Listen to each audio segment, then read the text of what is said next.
Tootle by Gertrude Crampton. Pictures by Tibor Gergely. Far, far to the west of everywhere is the village of Lower Train Switch. All the baby locomotives go there to learn to be big locomotives. The young locomotives steam up and down the tracks, trying to call out the long, sad toot of the big locomotives. But the best they can do is a happy little Tootle. Lower Train Switch has a fine school for engines. There are lessons in whistle blowing, stopping for a red flag waving, puffing loudly when starting, coming around curves safely, screeching when stopping, and clicking and clacking over the rails. Of all the things that are taught in the Lower Train Switch School for Locomotives, the most important is, of course, staying on the rails no matter what. The head of the school is an old engineer named Bill. Bill always tells the new locomotives that he will not be angry if they sometimes spill the soup pulling the diner, or if they turn the milk to butter now and then. But they will never, never be good trains unless they get 100 A+ in staying on the rails no matter what. All the baby engines work very hard to get 100 A+ in staying on the rails. After a few weeks, not one of the engines in the Lower Train Switch School for Trains would even think of getting off the rails, no matter what. One day, a new locomotive named Tootle came to school. "Here is the finest baby I've seen since old 600, thought Bill. He patted the gleaming young locomotive and said, "How would you like to grow up to be the flyer between New York and Chicago?" "If a flyer goes very fast, I should like to be one," Tootle answered. "I love to go fast. Watch me." He raced all around the roundhouse. "Good, good," said Bill. "You must study whistle blowing, puffing loudly when starting, stopping for a red flag waving, and pulling the diner without spilling the soup. But most of all, you must study staying on the rails no matter what. Remember, you can't be a flyer unless you get 100 A+ in staying on the rails." Tootle promised that he would remember and that he would work very hard, and he did too. He even worked hard at stopping for a red flag waving. Tootle did not like those lessons at all. There's nothing a locomotive hates more than stopping. But Bill said that no locomotive ever kept going when he saw a red flag waving. One day, while Tootle was practicing for his lesson in staying on the rails no matter what, a dreadful thing happened. He looked across the meadow he was running through and saw a fine, strong black horse. "Race you to the river!" shouted the black horse and kicked up his heels. Away went the horse. His black tail streamed out behind him and his mane tossed in the wind. Oh, how he could run! "Here I go," said Tootle to himself. "If I'm going to be a flyer, I can't let a horse beat me," he puffed. "Everyone at school will laugh at me." His wheels turned so fast that they were silver streaks. The cars lurched and bumped together, and just as Tootle was sure he could win, the tracks made a great curve. "Oh, whistle!" cried Tootle. "That horse will beat me now. He'll run straight while I take the great curve." Then the dreadful thing happened. After all that Bill had said about staying on the rails no matter what, Tootle jumped off the tracks and raced alongside the black horse. The race ended in a tie. Both Tootle and the black horse were happy. They stood on the bank of the river and talked. "It's nice here in the meadow," Tootle said. When Tootle got back to school, he said nothing about leaving the rails, but he thought about it that night in the roundhouse. "Tomorrow I'll work hard," decided Tootle. "I will not even think of leaving the rails, no matter what." And he did work hard.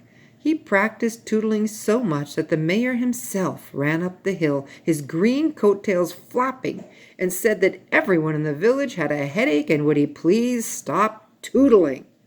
So Tootle was sent to practice staying on the rails no matter what.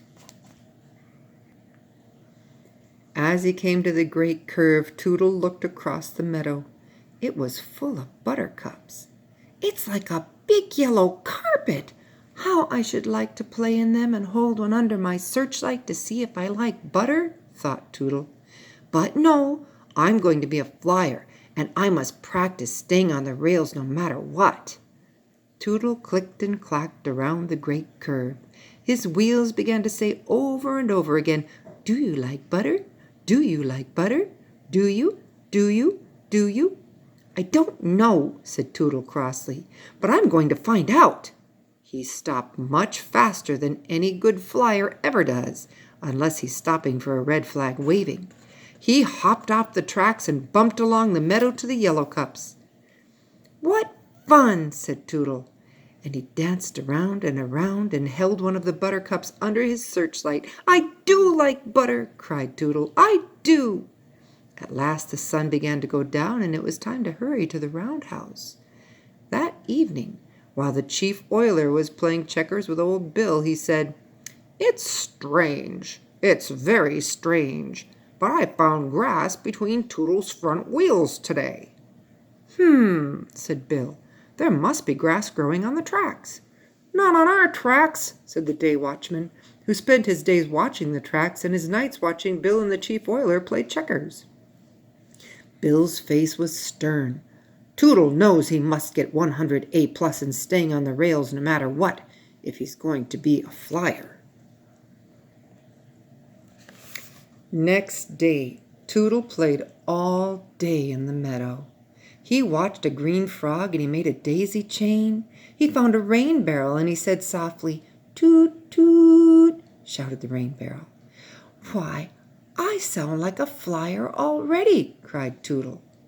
That night the first assistant oiler said that he'd found a daisy in Tootle's bell. The day after that, the second assistant oiler said he'd found hollyhock flowers floating in Tootle's 8 bowls of soup. And then the mayor himself said that he had seen Tootle chasing butterflies in the meadow. The mayor himself said that Tootle had looked very silly, too. Early one morning, Bill had a long talk with the mayor himself. When the mayor himself left the lower train switch school for locomotives, he laughed all the way to the village. "Bill's plan will surely put Tootle back on the track," he chuckled. Bill ran from one store to the next, buying 10 yards of this, 20 yards of that, and all that you have of the other. The chief oiler and the first, second, and third assistant oilers were hammering and sawing instead of oiling and polishing. And Tootle? Well, Tootle was in the meadow watching the butterflies flying and wishing he could dip and soar as they did. Not a store in Lower Train Switch was open the next day, and not a person was at home. By the time the sun came up, every villager was hiding in the meadow along the tracks, and each of them had a red flag. It had taken all the red goods in Lower Train Switch and hard work by the oilers, but there was a red flag for everyone. Soon Tootle came tootling happily down the tracks. When he came to the meadow, he hopped off the tracks and rolled along the grass. Just as he was thinking what a beautiful day it was, a red flag poked up out of the grass and waved hard. Tootle stopped, for every locomotive knows he must stop for a red flag waving. "I'll go another way," said Tootle. He turned to the left, and up came another waving red flag, this time from the middle of the buttercups. When he went to the right, there was another red flag waving. There were red flags waving from the buttercups, in the daisies, under the trees, near the bluebird's nest, and even one behind the rain barrel. And of course, Tootle had to stop for each one, for a locomotive must always stop for a red flag waving. "Red flags," muttered Tootle. "This meadow is full of red flags. How can I have any fun? Whenever I start, I have to stop. Why did I think this meadow was such a fine place? Why don't I ever see a green flag?" Just as the tears were ready to slide out of his boiler, Tootle happened to look back over his coal car. On the track stood Bill, and in his hand was a big green flag. "Oh!" said Tootle. He puffed up to Bill and stopped. "This is the place for me," said Tootle. "There's nothing but red flags for locomotives that get off their tracks." "Hooray!" shouted the people of Lower Train Switch, and jumped up from their hiding places. "Hooray for Tootle the Flyer!"